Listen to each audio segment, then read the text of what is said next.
أول تعليق من حميد الشاعري على فيديو شيجارو مع حلاق بالتجمع الخامس، لن تصدق ماذا قال.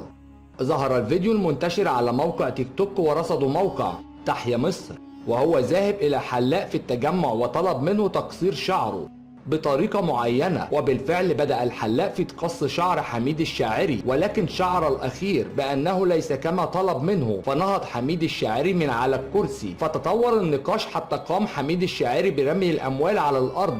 وقال الحلاق في الفيديو: حميد الشاعري دخل دف عليا وكمان شتمني، وبعد كده خرج تاني من المحل.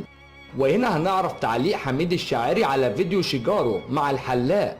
لم يخرج حميد الشاعري حتى الآن ليعلق على واقعة شيجارو مع حلاق التجمع، بل يكتفي بالصمت التام رغم انتشار الفيديو بشكل مبالغ فيه على موقع تيك توك، وده بيأكد ان الفيديو حقيقي وما عندوش كلام يقوله.